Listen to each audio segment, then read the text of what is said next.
Ọlọ́run kẹ́ wa nínú àwọn olùtọ́ lóun kẹ́ kò yí wa. At least I can say it. I share a boundary, major boundary with two different states. Two different states. Osun State, I'm an Oyo State here. Osun State and Ogun State here. Bagbon and side one. The development náà dẹ̀ ti ń wá. Nàbẹ̀ Ogun and Oyo State. And landmark pé ẹ fẹ́ wọ Osun State lẹ́nu. Edo bí ẹyẹ ti ń bọ̀. Èkó ilé ni first time. Náà kọ́kọ́ lọ Osun State. Ẹ lọ Pẹ̀lẹ́, ẹ lọ Iléṣà, ẹ lọ Gbọ̀ngán ni, ẹ lọ Òṣogbo. Ìkòyí ni the first. Ìlú tẹ́lẹ̀ kọ́kọ́ bẹ̀ welcome to Osun State. Inú àti Olúkòyí. Alhamdulillah gẹ́gẹ́ bí mo sọ pé gbagi ni o. Ibi táwọn bàbá wa tàná ṣe dé. There is a significant difference. Tẹ́lẹ̀ Yorùbá ló significant. Yorùbá rẹ̀ adájọ́ pé sáyà àwòsí fìlà. Àwòsí gbà ẹ bá débi kí ló tó yìí lánàá tó bá débi àfihàn ọmọ Olúkòyí lé níbẹ̀ ẹni ńlá ló ṣe nǹkan ńlá. Sẹ́nitọ́ Nurudeen Adémọ́lá Adélékèjì wọ́n gbà lálejò láàfin tó wà bẹ́ẹ̀ ọ̀pọ̀ débi àwọn 22 students ẹ̀jẹ̀ institution. Àní dárúkọ ibi tán wà torí ojú afẹ́fẹ́ la wà.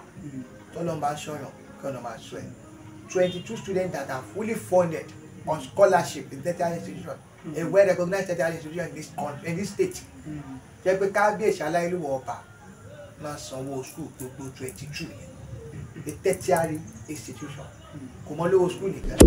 Kí ló bí olórí ọ̀dọ́ gan? Lọ́dún ọdún náà, èmi àtàwọn ọmọ ìyá mi kan, èmi dákọ̀ wọn sí gbangba. Làwa bá ara wa. Kì í ṣe pé bóyá ká tó jẹ àti lájọṣepọ̀ kankan. Bí ìmọ̀ wọn rí wọn mọ̀ nílé.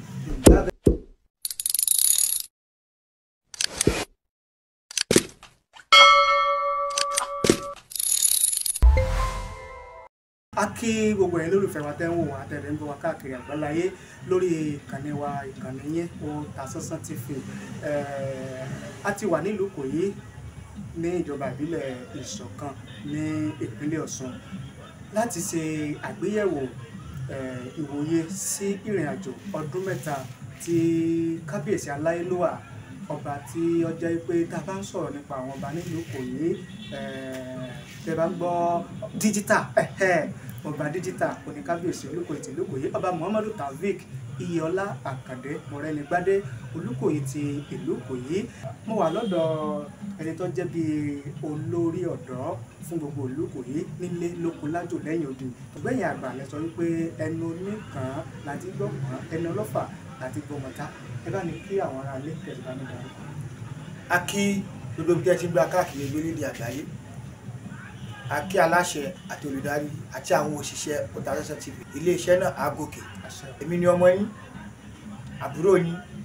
olóyè Oròládé Abíọ́dún Ìbídọ́lá Wàlíùlá tó di olórí ọ̀dọ́ gbogbo Ìkòyí àti nílé àti lóko. Olórí ọ̀dọ́ Ìlúkòyí Ìlúkòyí olùgbàdé síwájú àsìkò bàbá wa kábíyèsí Muhammadu Taofeek Iyèọlá Àkàndé Mọ́rẹ́nigbádé yóò mọ̀ tùbà yóò mọ̀ tùsẹ̀. Àwọn fẹ́ ṣe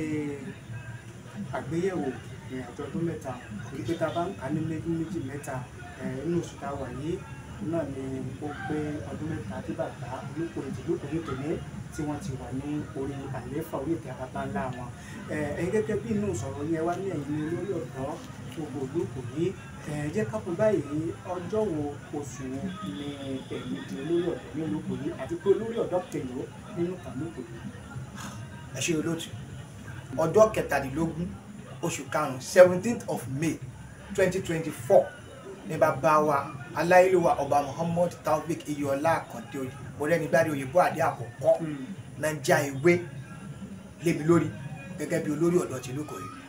Oṣù kẹrin ọjọ́ 17 oṣù karùn-ún 17th of May 2024. Bí bẹ́ẹ̀ tẹ́ bẹ́ẹ̀ pé olórí ọ̀dọ́ kì í lò ó nínú Ìlúkòyí. A padà sọ́dọ̀ bàbá náà ni kò ṣẹlẹ̀ rí pé nílùú Ìkòyí o bá àkọ́kọ́ ní olórí ọ̀dọ́ Ọlọ́run jẹ́ kí kádàrá gbé wa báwa la máa jẹ ní àkọ́kọ́ tí ọkọ̀ jẹ nínú ìtàn Ìlúkòyí. Ìlúkòyí ò ń ṣe ìlú kékeré torí àwọn tó ń lọ wa kò ń ṣe ìlú kékeré bí ìlú kan tó dálẹ̀ bí ọdún 4 ọdún 5 ọdún 10 sẹ́yìn ni rárá. tọ́tún tàn débi tọ́tún dé ìlú ìṣẹ̀ǹbáyé tí wọ́n ṣe pé ìlú kan tí wọ́n lè fọwọ́ rọ́ sẹ́yìn pé ta ló ń jẹ́ bẹ́ẹ̀. èèyàn mi kan mo pàdé ẹ̀ ní Ìlọrin nínú ọdún tàwa yìí àwájọ anídàálọ̀ ó wá lọ́mọ olúwo ni wọ́n ní kò yá lọ ṣe kankan bẹ́ẹ̀ kò yá ó wá lọ play program Ibrahim Chatta kan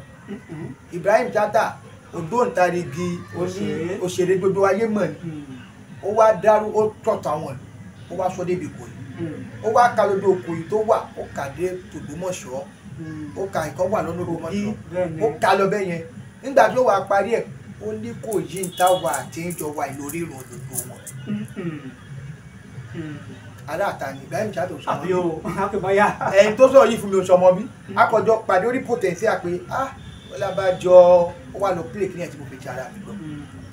adúpẹ́ pé kádàrá rí kò mọ́ wa lórí àwa adúpẹ́ tọ́lọ́run bá fi ṣe sábàbí kádàrá náà ìyẹn tí ń jẹ́ aláìlúwọ̀ ọba Muhammad abike yọlá àkàndé nínú finding star gan ṣe ní gbogbo Ọ̀ṣun state lẹ́nu kò sílùú kankan Ọ̀ṣun state of today tàwa yìí tó ti ń jẹ olórí ọ̀dọ́ tó ń gbéwé tó ń gbàlẹ̀kẹ̀. ti olórí ọ̀dọ́ ìlú kan rèé o ọjọ́ tó gbéwé rèé o tó lága láàfin kò sí olórí ọ̀dọ́ ìlú kò lága láàfin kò sí bẹ́ẹ̀ láàfin kábíyèsí ló bẹ́ẹ̀ èmi àtàwọn bàbá mi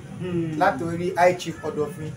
high chief Aṣálú títí wálẹ̀ bẹ́ẹ̀ yẹn àjọ ń tó pọ̀ lọ́run jẹ́ gán gbà mí bí ọmọ mọ́ra àjọ ń ṣèjọba rẹ̀ kò ṣẹlẹ̀ lọ́sùn gbogbo àwọn tó wà àwọn kan lè máa ní olórí ọ̀dọ́ bí kankan kóra àwọn ọ̀dọ́ kan máa jẹ́ kíní kan youth forum kan wá ní pé ok bá a ṣe ní Federation of Ikoyi student ó dẹ̀ ní sá ìyọdún ìrẹ̀kẹ̀ là ń wò lọ́wọ́ yìí ẹbí ọ̀pẹ̀lẹ̀ kẹjọ náà bẹ́ẹ̀ ni ó ní sáà pé ọdún méjì ló lọ́dún mẹ́ta ń dobá pò ẹlòmíì ò bọ̀ bẹ́ẹ̀ a béèrè lọ́wọ́ olùkọ́ aláwọ̀ èèyàn bẹ́ẹ̀ mi ní dárúkọ olú yẹn tó ló dá fẹ́ làwà ó láwọn fẹ́ jẹ́rí pé ṣùgbọ́n wọ́n máa ń rí olórí ọ̀dọ́ bíi antagonist ẹ má bínú ẹ̀yin tẹ́ wọ́n wà lé alákọ̀wé díẹ̀ ní wá sọ àmọ́ antagonist dàbí pé alátakò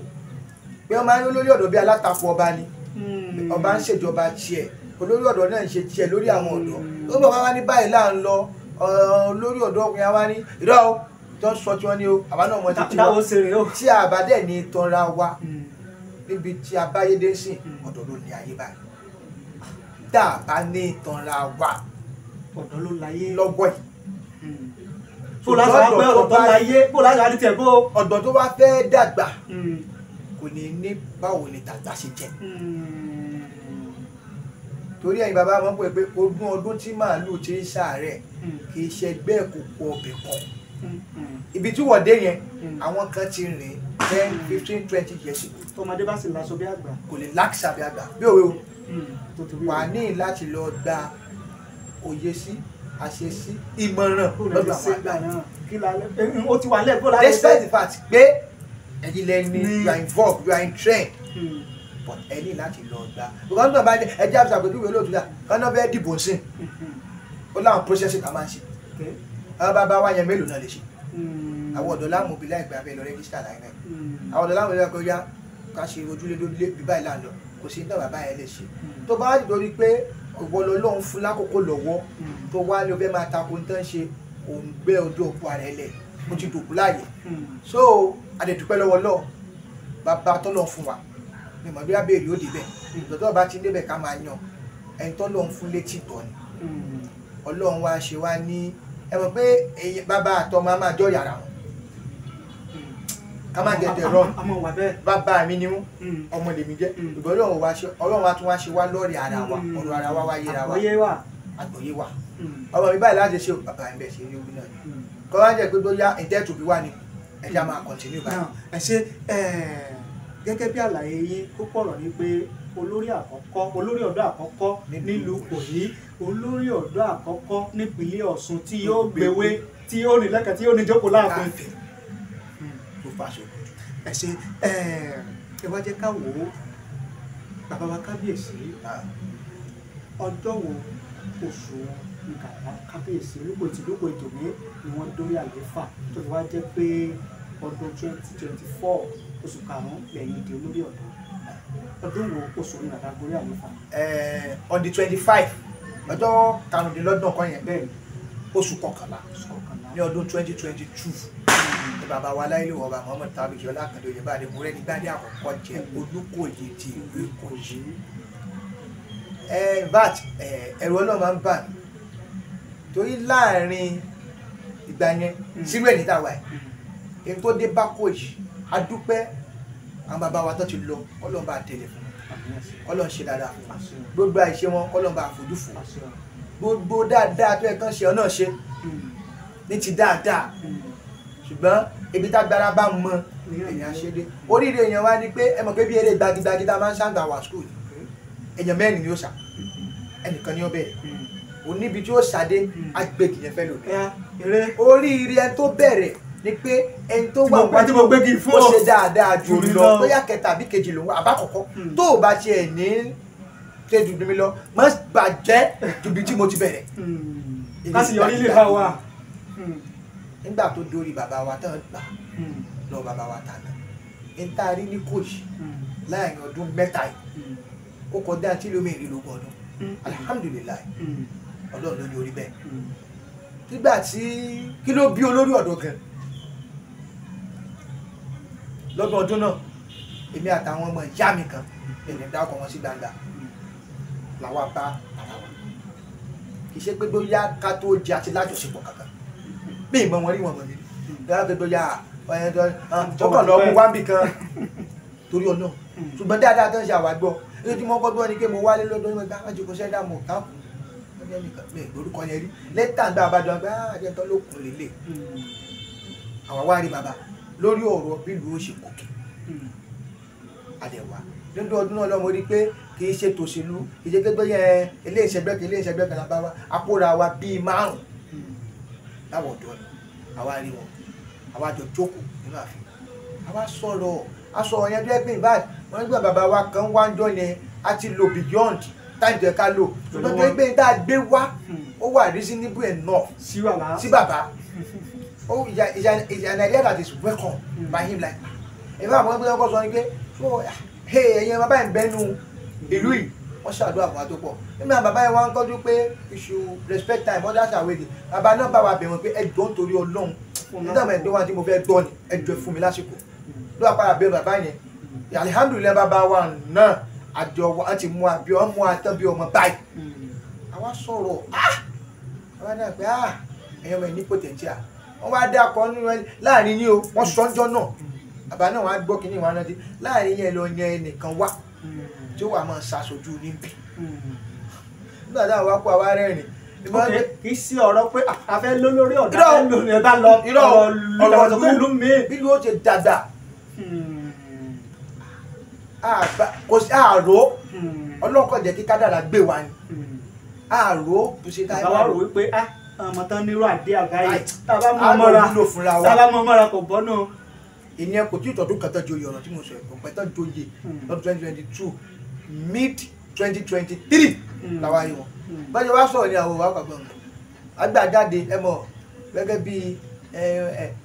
ibi bá ṣe dàgbà àwọn àti ọkùnrin àgbẹ̀ ta ni ó fojú ọlọ́dún lọ ta ni ó joyè bá a ṣe sọ nìyẹn a lè close ẹ̀ bẹ́ẹ̀ pé ṣùgbọ́n kò disturb kóta wa kò ní wíwá dání láti máa ṣe sílù we'll be doing it alhamdulilayi àwọn jẹ́ tó létí gbọ́ níjọ́ náà wọ́n fún wa nọ́mbà wọn wọ́n fún wa nọ́mbà abadínbẹ lọ́ọ̀mì tó máa ẹ fi láti máa pè ní tí bá wọn lùbẹ́ ilé ní ṣiṣẹ́ tí bá wọn lùbẹ́ ilé ló ṣiṣẹ́ tí bá wọn lùbẹ́ ilé ló ṣiṣẹ́ any information a ṣe ta kọ́ sí adé lọ àwọn ṣe tiwa lẹ́yìn ìgbà yẹn ìdàgbàsókè kọ̀ọ̀kan bàbá ọgbà ìkan báyìí ṣẹlẹ̀ nílò á ṣẹ̀ǹdì ẹ̀ mo kàn gbà pé kan tàyẹ́dì látẹnu bàbá wa Ọ̀túnba olóyè Táíwò Smith ọjọ́ Sunday lọ́jọ́ náà bàbá pè mí èmi ṣènáwó kan wedding àbúrò mi kan bílẹ̀ mi gẹ́gẹ́ sátidé wọ́n wá Sunday wọ́n wá pè gbogbo ẹ̀ mo kí wọn ọ̀nà wá pè padà àwọn àdìyẹ abájọ sọ̀rọ̀ ẹ̀ kan o bọ́n ti sọ́jọ́ náà nìyẹn bẹ́ẹ̀ ṣe gbogbo yẹn pẹ́ẹ́ni oníkan bàbá ó pè ọ́ ọ̀dẹ̀ tó wákàtí méjì náà pé lọ́mọ mú lójú lórí ọ̀dọ̀ lọ́mọ múra ojú lórí ọ̀dọ̀ àwọn wa ṣe findings mo lọ finding pé mo tún lo àwọn tó jù mí lọ wọ́n wá dà pé èyí kọ ọ̀rọ̀ sálàṣẹ lẹ́nu ó ti rí bẹ́ẹ̀ ó ti ṣẹ bẹ́ẹ̀ ẹ̀tọ́ obìnrin tó pé lórí ọ̀dọ́ ẹ̀tọ́ obìnrin. látìgbà tí olórí ọ̀dọ́ ti wá wà nílùú Ìkòyí ká sọ pé látìgbà tí kábíyèsí ọba Aláyélúwà Muhammadu Taofeek Yọlá Àkàndé Mọ́rẹ́nigbádé Ògúngbò tìlú Ìkòyí tí wọ́n ti gorí àlééfà bàbá wọn ẹ̀yin gẹ́gẹ́ bí olórí ọ̀dọ́ àwọn ìdàgbàsókè wo ni ẹ lè tọ́ka sí látìgbà tí bàbá ti gorí àlééfà. ẹ ṣe olóòtú tàbá ní ká sọ ìdàgbàsókè èlé oṣù bá wà ń bì àádẹ́ waste time mi tó pọ̀ ẹgbẹ́ mo sọ wọn síwájú pé n tó dé bá wa ó kọjá tí ìlú mi lógún ọdún tí wọ́n ṣẹ̀ṣẹ̀ máa yí bá láàrin ọdún mẹ́ta ẹgbẹ́ tí kò fẹ̀rẹ̀ báyìí ó pè láwọn kọ́kọ́ bẹ̀rẹ̀ báyìí pé ọ̀rọ̀ olóṣèlú náà ni there is different sector a ní education sector a ní security sector a ní social and welfareism sector tó ta bá ní ká máa tọ́jú bọ̀ nǹkan ọ̀kan ilé oṣù ṣùgbọ́n ká mú lérèfé lákọ̀ọ́kọ́ tó yẹ pé ó sojú tí gbogbo bẹ́ẹ̀ bọ́ọ̀tà ń ṣe lọ béèrè kọ́kọ́ bẹ́ẹ̀ látòrí community high school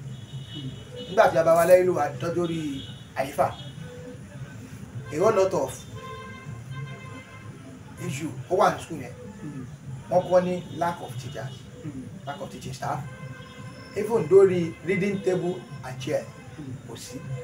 personally from his pocket wọ́n ṣe a whole lot of chairs wọ́n ní community high school wọ́n dẹ̀ gba teacher di bá a ṣe ń sọ̀rọ̀ ẹ̀ jẹ́ pé àwọn náà ń fowó àpò ara wọn sọ sálárì wọn. kábíyèsí ní sọ sálárì bẹ́ẹ̀ ni olùkọ́ nílé ìwé ní community high school government school community high school ọ̀nà the same thing. mo sábẹ̀ kí ló bí ó ìlú mi gbọ́dọ̀ gòkè kí ni ó dẹ̀ mú gbọ́ ara àfẹ́tán ní fọ́dọ̀ ọmọ ìlọ́jọ́ ọ̀la wa education dey dey very paramount lórí bẹ́ẹ̀ the same thing community high school ọ̀nà ọbẹ̀ yẹn tẹ̀gbà teacher tó yẹ pé up till now from his personal pocket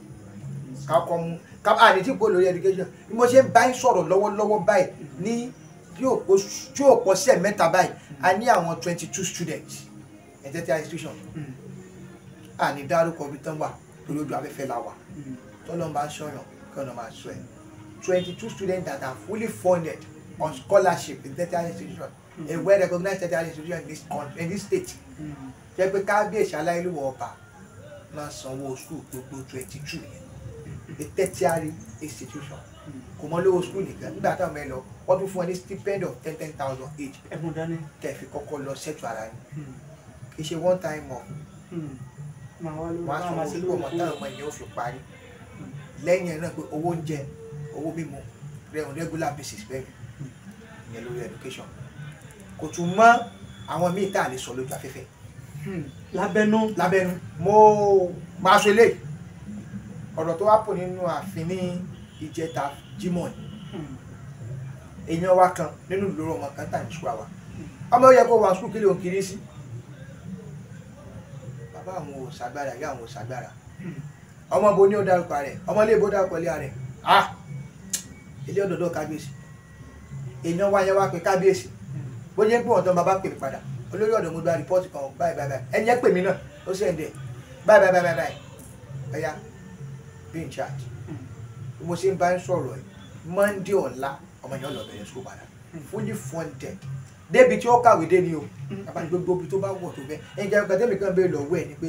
sátìjọ́ wọn láàrin jíjẹ mímu ẹ̀kọ́ ẹ̀ èmi kábíyèsí ọba Aláyélúwà ọba Muhammadu Taofeek Yọlá Àkàndé Mahmood ìwọ kan jẹ́ ọmọlúwàbí mo fojú sí lórí ìdẹ̀bọ̀ bẹ́ẹ̀ lórí ètò ààbò nínú ìlú Ìkòyí gbogbo wọn tó ń ṣiṣẹ́ ààbò mi sọ ọlọ́pàá o mi sọ civil defence o bọ̀lẹ́ àwọn local hunters tá a lè pè ní local security Aláyélúwà ọba ló ń sanwó oṣù wọn láti ọdún tàbí ìjọba títí dìgbà ó lè gbọ́dọ̀ jà wá láti inú àpò ara wọn fún ààbò lóru kò mọ̀ táwọn ọlọ́pàá náà ṣe that civil defence ṣe and when there is a call from even the uniform men either the police or the civil defence nínú àpò ara wọn pé lórí ìdàgbàsókè kíbi náà dàgbà wọn fún ọ lówó mo lára jọ wí pé bàbá Aláyélúwà for surveillance wọ́n ti donate ọ̀kadà fún àwọn ẹ̀ṣọ́ aláàbò ìjọba kó lè rọrùn ẹ̀rín káàkiri ẹ̀yìn dé ọ̀yá ẹ̀tún gbà ẹ sáà mo tún tó ètò ààbò yìí. àdẹ̀dùpẹ́ lọ́wọ́ lọ́wọ́ àdùpẹ́ lọ́wọ́ lọ́wọ́ àrírí sọ lórí social webiarism ebi ò pé bí má pa aráàlú kárámọ́ ní aráàlú kí àmọ́ jẹ aráàlú àìmọye tá a lè máa dárúkọ lójú afẹ́fẹ́ bóyá ẹlòmílẹ̀ ìkúdà tójú tí wá tó ni ẹlòmílẹ̀ báwo ẹlòmílẹ̀ nígbà ṣe Ramadan lecture tó lọ batch of rice batch of rice tá a pín nínú àfihàn fáwọn ilẹ̀ is over 50 bags látàpọ̀ aláyélúwọ̀ ọba pébi ò gbọdọ̀ para mi ní ìgbọdọ̀ máa dán ká máa rùn pa lọ́wọ́lọ́wọ́ mo yé ń bá ń sọ̀rọ̀ ẹ̀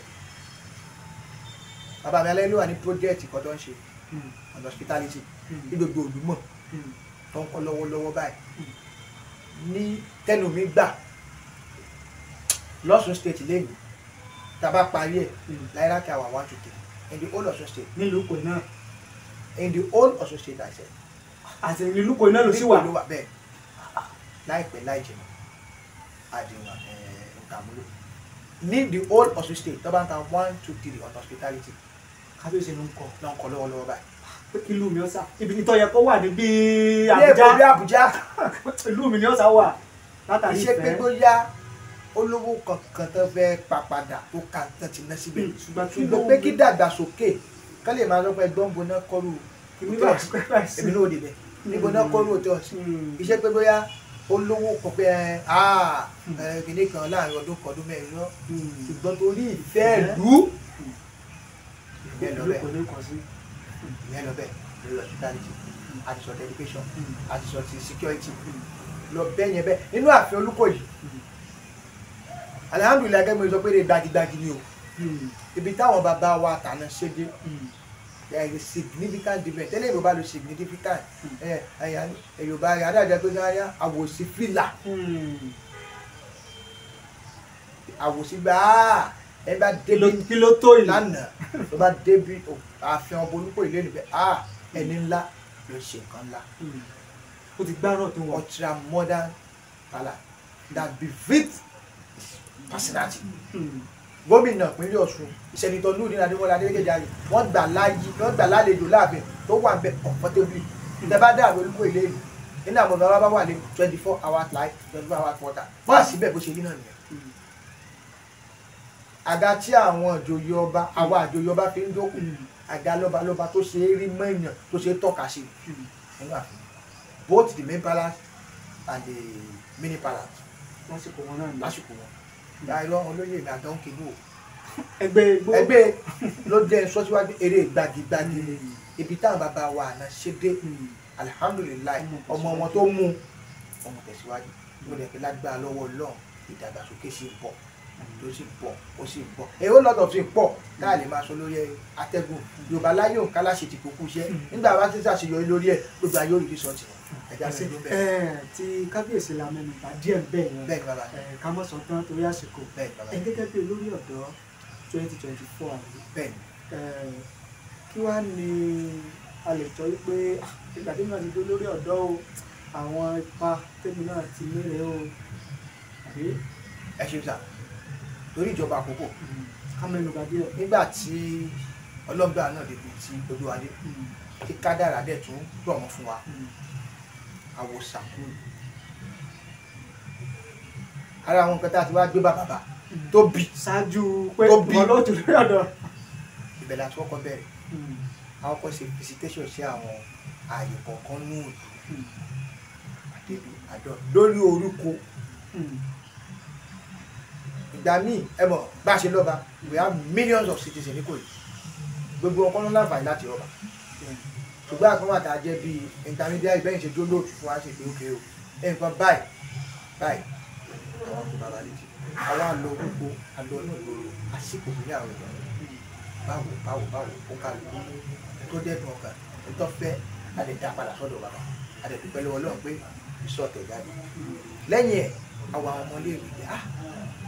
ogún Ìkòyí ní gbogbo àwọn yìí kí ni dáa náà fẹ́ fi gbé impact lórí wọn ètò òṣèlè nípò yìí àgbè ní educational summit àpàwọn èèyàn tọ́jọ́ mọ̀ rí medical doctor public health fellow barrister pharmacy banker the chairman local government education authority Chief Mayegun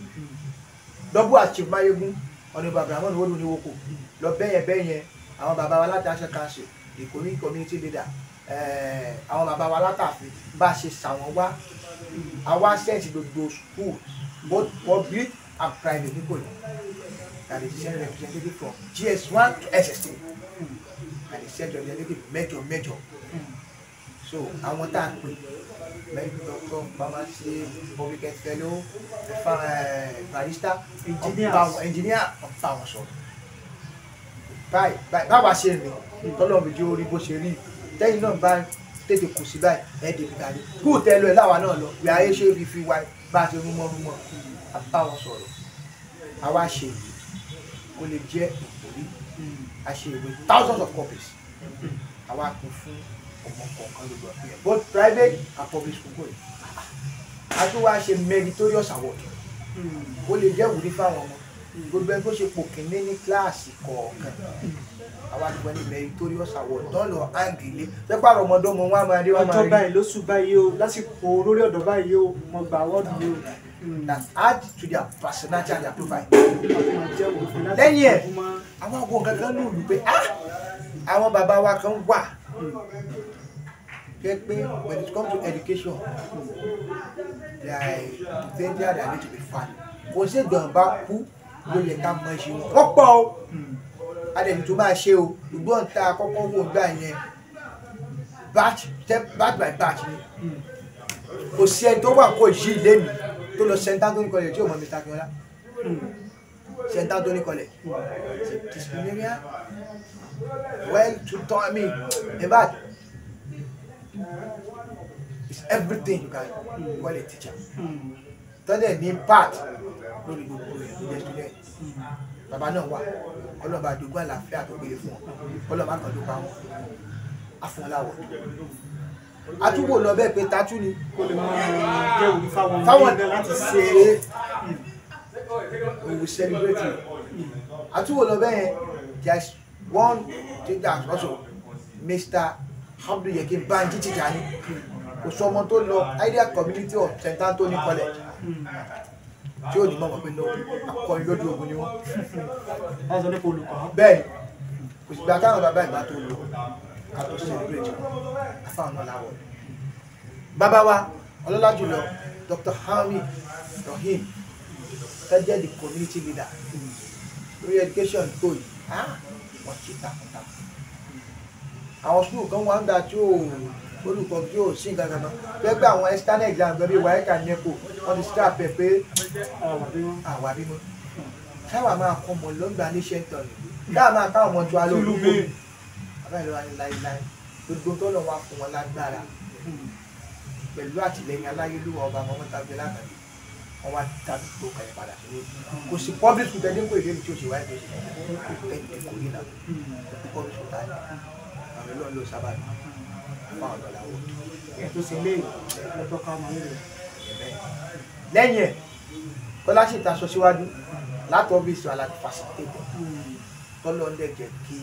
bàbá wa láìlúwa gbà a whole lot of things lọ lábẹ́ lọ́mọ ìlọsíwájú bá yíò kálá ṣe ti kókó iṣẹ́ nígbà tí yọrí ẹ̀ bá dé àpàṣọ sí gbàgbà. and development is a continuous process. ẹ ṣe tó ẹ̀kọ́ àti tó nà ọbẹ̀ ìdùnnú yóò yẹ kí ìlú ọmọ àdàgbàsókè sí ìlú òtún wá sẹ́yìn tí ìlú bá wá ń dàgbàsókè tó bá ń lọ síwájú àwọn náà nílẹ̀ yìí àgbà àdẹ́dá kí wàá ní ìmọ̀ràn yín fún àwọn ọ̀dọ́ ìlú kò ní lápapọ̀ ká tó máa lọ. àwọn bàbá wa lè bàbá kó bàbá ọmọ tó dáa ti bá pẹ́ yín tí ò dáa sì jẹ́ nígbà mo wà ní ìwé ẹ̀kọ́ gíga mo tó rèé kò wá jẹ́ mi gbà yẹn lọ́gbà tó lọ́jọ́ káà náà máa débi àgbáńdé kò jẹ́ mi gbà ọmọ tó dáa bàbá ò lè náwó pé that's my son that's my daughter èyí tí ò dáa ẹ̀ bọ́tán lọ́wọ́ wọn lọ́wọ́ jẹ́ wá mọ́ mẹ́ ọjà fún yẹ́ jẹ́ ọmọ òsì yẹ́ ló kó tán ìmọ̀ràn mi gbogbo àwọn ọmọ ìyá mi ń lé lókè nílé àní èyí sì ń lo ọkọ̀ ìyá rẹ̀ fún sọ́ọ̀lẹ́mù. bẹ́ẹ̀ ni ó kọ bàbá náà ni ẹ wo ọmọ tó ṣe wẹ́dẹ̀ lóògùn káàkiri ìjọ bàbá ni wọ́n pọ̀ jù torí kò gbà jù wá fún níjọ wọn bá gboyún lẹ́rìí ìyàtọ̀ ọmọ dẹ́gbẹ́ tó kò kúlà ọmọ tó gboyún lọ́fẹ́ ẹnu kọ̀ṣẹ́ tó kọ̀ lọ́fẹ́ ẹnu wẹ̀ ìyá nígbà ojú ọ̀dọ́ ti ṣùgbọ́n tí ọmọ bá ṣe gradation ẹni tẹ́tẹ́ institution tàbí ó ń ṣègbéyàwó ẹ̀ kàgbádà bàbá àti fìlànù tẹ́tẹ́ tí ó gan ọmọ tó dáa nìyẹn. ìmọ̀ràn mi fáwọn tí mo jẹ́ bẹ̀bẹ̀ ìjọmọlúwàbí ṣe pàtàkì gbogbo tá a bá ṣe gbogbo akọ́lá kàwé torí ibi tí alákọ̀wé bá wà kọ́lá ọkọ́ ni ó ṣe mẹkáníìkì mọ́tò àrẹ a máa wúlò fúnra wa a máa yọ síra wọn ni ọkọ́ ni ó ṣe fọkànáìsì àjọ táyẹ̀ bá jù ọkọ́ ni ó dráìvà rẹ̀ nígbà tó dó bá dé tí ò lè wá mọ́tò yìí. àná ọ̀gá ni ní ààyè tó ń wá yẹn. gbogbo ń tá a bá rí ká máa ṣe ká fún ìjọmọlúwàbí sí ọlọ́run ti fi kò yí hàn ọlọ́run ní fi wá hàn láburú ó wá dọwọ́ mi ó dọwọ́ gbogbo wa ká fi kò yí hàn ní ti dáadáa tó bá ń dọ́ tiwa àwọn bàbá wa lè máa ní ìlú ńlá kan ò sí ọmọ ńlá ló bẹ̀ ká lè máa ní ọgbà ìdí ìṣù àdá irrespective any discipline ká bá yàn láàyè ọmọ àjànà kò ń dára irú ọba tẹ ẹ ní irú ọmọ ìyá ọba tẹ gbọ́dọ̀ máa wá rí ká tún ọmọlúwàbí wa ṣe ká jọ nítorí Ọlọ́run ká kò sí nǹkan kan ní jàgídíjàgan kò sí nǹkan kan bẹ́ẹ̀ ẹ bá bi àwọn tó ti délé ńlá rí ilé ńlá lọ́ọ̀ àwọn náà lè rò kò sí nǹkan kan bẹ́ẹ̀ tó ká fìdí ọmọlúwàbí ṣe tẹ́lẹ̀ lọ́sàn lóru yóò sì freedom ẹni tó bá fún ẹjẹ wa jẹ àwọn adìtẹ́ ìtàn tó sùn àwọn ajẹ́ ìtàn tó wà jí Ọlọ́run ní ṣe nípa ẹnì kọ̀ọ̀kan wa èyí sì lè fi gbáyà pé ọmọ mi wà ní ọgbà mi báyìí tí ò ṣe sọ Ọlọ́run má ṣe bẹ́ẹ̀ ní bẹ́ẹ̀ ní kọ̀ọ̀kan wa kò sí nǹkan kan bẹ́ẹ̀ kò sí nǹkan kan bẹ́ẹ̀ ká jọ nítorí Ọlọ́run ká fi ìmọ̀gbọ́n lúàbí ṣe gbogbo tá a bá ṣe ìlú kò yóò ní bàjẹ́ ìlú kò yóò ní dàrú ọ̀tá aṣọ ti fi náà ní bàjẹ́. àwọn ọ̀dọ́ pọ̀ tí wọ́n ti jáde kúrò nílùú kò yìí tí wọn ò sí nílé àmì wà lájò àmì ti di dáadáa wọ́n ti làmìlaka lọ́hùn wọn ò wálé kí ni ìmọ̀ràn yín fún àwọn ọmọ ìlú kò yìí ọ̀dọ́ ní o àgbàlagbà ní o láti làmìlaka láyè tán wà láti wá. ẹ̀ṣẹ̀ olóòtú láti ọ́fíìsì wa we have a social media handle a ní Facebook lápè ní office of the youth leader àá fún yín ẹ bá wa gbé sí orí interview yìí náà àìmọ́ àwọn méjì ò ti join but the development don happen nílùú à ń gbé sí táyọ̀ dẹ́rẹ́ and alhamdulillah the engagement is very credible and we are loving it but we still want more. ṣé wáyé lórí àwọn èèyàn tó wà ní lókè náà wọ́n wà káàkiri nínú dáadáa tí bàbá wa tí mo lọ bá àlè sọ tọ́ta bá kò sí tó tún ṣe fún wa nígbà bàbá wa dórí àpèrè wọ́n wá tọ̀ káàkiri I'm not talking about Nigeria wọ́n tọ̀ káàkiri America European countries. ń gbọ́dọ̀ àwọn ọmọ olùpẹ̀ wà. America Canada UK nìkan náà tí ì lọ tó sì ti ń ṣiṣẹ́ lórí ẹ̀ láìpẹ́ láì dènà wọ́n wá lọ ẹ̀ǹgẹ́ gbogbo àwọn ọmọ wa tó wà nílé yìí ara ẹni tó gbé orí ọ̀rọ̀ wọ́n wá lórí ọkọ̀ bí àṣà kábíyèsí á ní ìyàwó mẹ̀jẹ̀mọ́ tí àti méèkì náà mú ẹnìkan kò pẹ́ nìkan kan ẹnìkan kò mọ́jú mẹ́jẹ̀ má kò yí ti dá àti dúpẹ́ lọ́wọ́ Ọlọ́run ẹ máa bọ̀ ní àgbájọ ọwọ́ wọ́n fi mọ́ ní ìbá gbé ń bí ẹ̀yìn ẹgbẹ́ náà kí wọ́n gbé ń bí wọ́n gbé ń bí ń dábàá ìmọ̀ ó ti lò dìde so gbogbo àwọn olóyè náà ti tọ̀ and from our own office as well we have been reaching out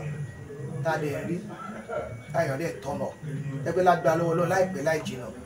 ó dé máa wà materialize tẹ bá rìn sí ẹ máa rí láti alẹ́ mèremère lẹ́gbẹ̀ẹ́ dídì tí yóò sí bí ọdún 5-6 sẹ́yìn ẹgbẹ́ láyé bàbá wa náà nígbà Níkòyí náà Níkòyí náà nígbà tó ń gbọ́ àwọn kan tí bàbá ń ṣe ọ̀nà ìṣẹ̀lẹ̀ náà lọlé. láìrọ́ Níkòyí náà a lot bẹ́ẹ̀ ó dé significant development ló ti bá lò látàrí pé wọ́n ṣe ìrìnàjò káàkiri lọ́dọ̀ engage àwọn ẹ̀ máa bọ̀ tó a sì tó ń lo àwọn tó dúkù náà a sì ń lo ọ̀mọ̀ kò sí nǹkan kan àwa iná nílò akọni gbá irọ́ ẹ̀sìn dán lójú ẹ̀. à ń gbà bí adẹ̀ ń wá à ń padà kò sábúrú gbogbo àwọn bàbá wa àdúrà náà ń ṣe àdúrà wọn dẹ̀ ń gbà lórí wa gbogbo tá a dé ọlọ́pàá yìí gbà wá tó kẹ́nìbọ̀dì má ṣá everybody máa ṣàánú ìlú ń gòkè wọ́n máa bọ̀ lé wọ́n máa bọ̀ ilé wà dáadáa ilé wà gidigidi àṣọ̀bẹ́ ní kò ní ló nílẹ̀ dáadáa gidigidi láti fi fọ́nra jẹ́ olóòtú bàbá mi sọ̀rọ̀ kan ní níjẹta pé táwọn bá fún yẹn ní 1000 hectares lẹ́nìí kò tí ì po túrú kan lára àwọn ò lè mọ̀ nínú ilẹ̀ tó wà nílùú tó kò wà ní lẹ̀ báyìí àwọn ilẹ̀ tó ṣe kẹwàá wálé iṣẹ́ sílẹ̀. ọlọ́run kẹwàá tó bá ní landmark ibi tá a wá ibi tó ṣe é fi hàn ní ẹ wo Ìbàdàn sí bóyá bíi 10 minute driving. kò tiẹ̀ fẹ́ẹ̀ sílẹ̀ kankan gbogbo ògbóró wọn mọ́ wọ́n ti ń darí bọ̀ wá kún wa báyìí bí àjọpàlà káwa náà ṣe àti kanra ká mo ti wá débẹ̀ nígbà gbàgbé kí ẹ lè kọ́ mara wọn ọlọ́run kẹwàá nínú àwọn olùtọ́ lóun kẹ́ kò yí wa àyíká kan say it I share boundary major boundary with 2 different states 2 different states Ọ̀ṣun state and Ọ̀yọ́ state here Ọ̀ṣun state and Ògùn state here àbágbọ̀nà site wa tí development náà dẹ̀ ti ń wá lọ́bẹ̀ yẹn Ògùn and Ọ̀yọ́ state and landmark pé ẹ fẹ́ wọ̀ Ọ̀ṣun state lẹ́nìí ètò òbí ẹyẹ ti ń bọ̀ èkó ilé ní first time náà kọ́kàn lọ́sùn state ẹ ń lọ Pẹ̀lẹ́ ẹ ń lọ Iléṣà ẹ ń lọ Gbọ̀ngán ni ẹ ń lọ Òṣogbo Ìkòyí ní the first ìlú tẹ́lẹ̀ kọ́kàn pé welcome to Ọ̀ṣun state níbi àdúgbò àrígbà lọ́wọ́ lọ let's go back to there are a whole lot of things ẹ wo mi Ọ̀ṣun wa tọ́lọ̀ mi kẹwàá lẹ́yìn kéèyàn bá ra badge sórí ibẹ̀ yẹn fún tourism flying boat gbogbo àwọn nǹkan èkó làwọn à ń lọ sóko à ń rí adé Ọlọ́run ti jẹ́ káà náà tún jáde kọjá Nàìjíríà àti oríṣiríṣi kan wọn ní tó bẹ́ẹ̀ yẹn wọ́n fi sọ di beach artificial beach bẹ́ẹ̀ ni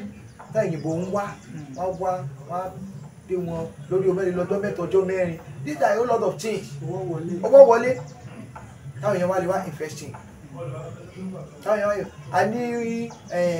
àpáta kan Àjàgàjìgì the big toilet aquatic center ìjọsìn máa ń sọ pé nígbà tí lára nǹkan dáadáa tí bàbá tó ṣe fún wa tó pọ̀ nígbà tó di ní ọdún 2024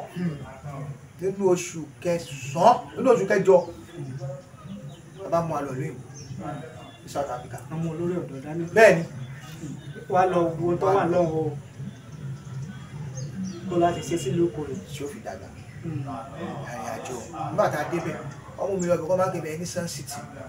gbogbo tó bí ṣe nǹkan bẹ̀ yẹn kò tó ń tàbí sórí òkè ìgbà mẹ́ta lásán nígbà tí ẹ̀tọ́ Àjàgàjìgì àpáta yẹn náà káàf tó gbé lift escalator àpáta yẹn náà káàf lórí ẹ̀ wọ́n ti artificial beach orí àpáta ni o àwa rí èkó from all over the world from the United Kingdom from the United States of America from the Canada from European country from the Asian country tá a pàdé ń bẹ̀ ibẹ̀ tí wàá dórí di ìlú Sun City hotels wa wà lóríṣiríṣi tó àwọn tó wá fún tourism they have a place to lodge and there is a shuttle bus tó ń gbé ọ̀sẹ̀ mẹ́ta oṣù kan kí ló mú wọ̀lú ó mọ̀rù ajé wọ̀lú yẹn ó dẹ̀ fún ọ ní international recognition èyí tó ń lò a ní more than 100 ẹ̀ náà lóṣù èèyàn mọ̀ lóko yìí mo lérò pé ẹ̀yin náà ti gbọ́ ọ̀pọ̀lọpọ̀ ọ̀rọ̀ tí olórí ọ̀dọ́ tí wọ́n bá wa sọ lórí ọ̀dọ́ lóko yìí àkọ́kọ́ rẹ̀ ní lóko yìí nínú ìtàn lóko yìí mo lérò wípé àwa náà ti gbọ́ pé bá ń gbọ́ mú tiẹ̀ lọ̀rọ̀ tó wà nílẹ̀ yìí èmi ti mú tèmi olórí ọ̀dọ́ ti mú tiẹ̀ ẹ̀yin náà mú ti yín ọ̀nà tí ẹ̀yin náà bá wò wípé ìlú mi lóko yìí mo fẹ́ jẹ́ kó nílọ síwájú mo fẹ́ jẹ́ kó dàgbàsókè ẹ̀yin náà ṣe ìtàn là ń kọ o gẹ́gẹ́ bí ètò mi kan tí mo pè ní ìtàn là ń kọ ìtàn ní tán ohun táwọn kan ṣe lánàá ń sọ lónìí ohun tí àbá tò ní ohun táwọn náà ń ṣe là ń sọ yìí kí ni wọn náà ṣe táwọn sọ lọ́la ìwọ náà gbìyànjú ṣe tiẹ̀ ṣe wàá mọ wo ìdàgbàsókè yìí ṣe nǹkan tó nílò kábàbàrà títí tó níyẹn. olóòtú bóun lọ láàrin ọ̀nà láìlọ́n pure water ẹlòmíì jù sọ́nà ní ìlétà àgbòrò pẹ̀ kó rí báyìí pé wọ́n gángan mu òfin síbi appropriate place ìdàgbàsókè tó dẹ̀ tún lẹ́sàn wájú Ọlọ́run ọba. fúndé èyí ẹ jẹ́ káwọn náà gbìyànjú eléyìí tí a bá lè ṣe pé bóò la ti fẹ́ ṣe tí lóko yóò fi ní bàjẹ́ lágbára láti ìdùnnú tó dẹ̀ máa ní lọ síwájú ẹ bá ní káwọn ará lé ẹ bá ní kí kábíyèsí kí a máa lọ sílé. ní orúkọ a fi eléyìí ṣe àfisọrí ọdún kẹta bàbá lórí àlééfà tí mo jí olórí ọ̀dọ́ gbogbo olùkọ́ yìí Chief Olúládé Abíọ́dún Ìbílọ́lá Wàlíùlá àti gbogbo àwọn ọ̀dọ́ Ìkòyí pátápátá àkí bàbá wa láyélú ọba Muhammad Taofeek Iyọlá Àkàndé Oyèbó Adémọ́rẹ́nigbádé wọn kú ọdún wọn kú yèdù ọba tó ní wá tó ní wọn ajẹ́kọ́ sọ̀pọ̀lọpọ̀ lórí ìtẹ́ bàbá wọn 20 ọdún lẹ́ni kòkó làrọ̀ tá lè 30 ọdún lẹ́ni kòkó làrọ̀ tá lè títí ẹ̀mí bàbá ogun wọn wà ní fàìsàn lòdà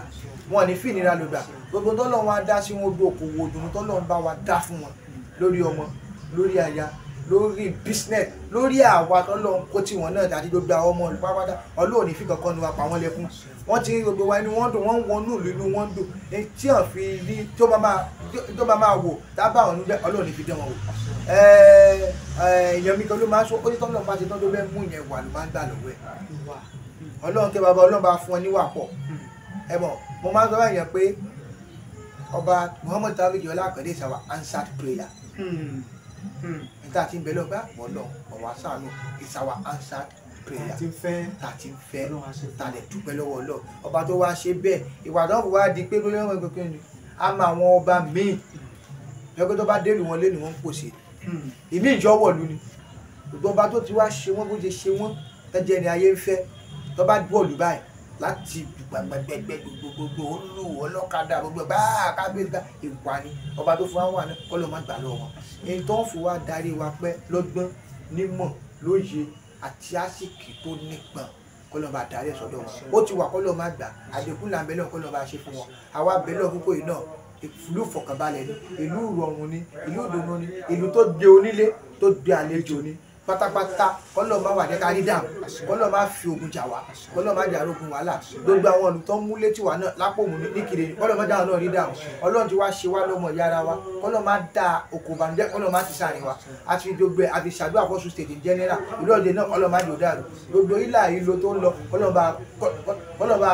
panẹ́ àṣàdúrà fún Nàìjíríà ìfọkànbalẹ̀ kọ́lọ́ ń ṣe fún wa ọrọ̀ ajé wa kọ́lọ́ ń jọ máa lọ sókè àtúkì bàbá alẹ́ ẹ̀kọ́ sí ọ̀pọ̀ ọdún wọn kú yèdùn àwa tá a ṣe tọdún láṣẹ tẹ̀mí tọmọtọmọ àbí ti bẹ̀rẹ̀ àbí kí aláṣẹ àtolùdarí àgbègbè òṣìṣẹ́ Otasansan TV káàkiri gbogbo ibi tó wà Ọlọ́run àgbé sókè Ọlọ́run àjẹgẹ́ iná ìdílé láì ayé ti ń gbọ́n ẹ̀ ní sọ̀sọ̀kúsọ̀ ayé ti ń gbọ́ inú wọn ti ń dùn wọn ní gbọ́ ń pòṣè ayé ti ń gbọ́ inú wọn tí wọ́n ti ń rí inú wọn ti ń dùn ẹ̀ ní dàrí ìbànújẹ́ Ọlọ́run nìkan tó pa ẹ̀mí yá gùn ìdàgbàsókè ìlú lè gbé lọ́wọ́ ó rọrùn fún yín tẹ́ bá dé kò lé ní wọn tẹ́wọ́ gbà ẹ̀ tẹ́ bá dé nàìjíríà lílé tẹ́ bá dé bàdàn lé ní wọn tẹ́wọ́ gbà ẹ̀ kò sí ìlàlẹ̀ èdè tó nínú tẹ́lẹ̀ tó ń tẹ́wọ́ gbà ṣùgbọ́n torí ìfẹ́ ìlú pé rárá èmi náà fẹ́ kọ̀tà dáadáa kán lè máa gbọ́ lómi dáadáa ẹ wá dúró ọba tó mú inú ní Ọlọ́run aṣọ ẹni nílá Ọlọ́run aṣọ ẹni nílá Ọlọ́run aṣọ ẹni nílá ẹ ṣe gbọ́dọ̀. àdúpẹ́ tó mo lérò pé ẹ gbádùn wa láti bí ìṣẹ́jú díẹ̀ sẹ́yìn ẹ̀ tá a ti wà lọ́dọ̀ rẹ̀ látàárọ̀ tá a ti ń fọ̀rọ̀ wẹ́rọ̀ náà ní ẹni tí í ṣe olórí ọ̀dọ́ ìlú Ìkòyí olóyè Ìwànílà Ìbídọ́lá olórí ọ̀dọ́ ìlú Ìkòyí akínyín ẹ̀pà tuntun látàárọ̀ ọbẹ̀ Èdùmàrè yóò jẹ́ kí ló máa tẹ̀síwájú àti kábíyèsí náà o kábíyèsí ọbẹ̀ Èdùmàrè yóò jẹ́ kẹ́ ẹ pẹ́ lórí àpè àwọn abáńlá yín 20 ọdún 100 ọdún jù bẹ́ẹ̀ lọ ọbẹ̀ Èdùmàrè yóò ṣe rírọ̀ ẹ wá ní fi àlàáfíà pè tán tó bí ó ṣe ń dùn tó ń da bẹ́ẹ̀ àlàáfíà náà ló tún ń da kéèyàn ló ọba tó ní àlàáfíà lọ́dọ̀ yóò bá ní ìjọba fún yín o a kí gbogbo Olúkòyí nílé lóko lájò lẹ́yìn òde gbogbo bí tá a bá wà á kéré kò délé o a ní bàjẹ́ nínú ìlú Ìkòyí náà yóò sì máa tẹ̀síwájú a kí yín o kábíyèsí ìgbà ọdún kan ní.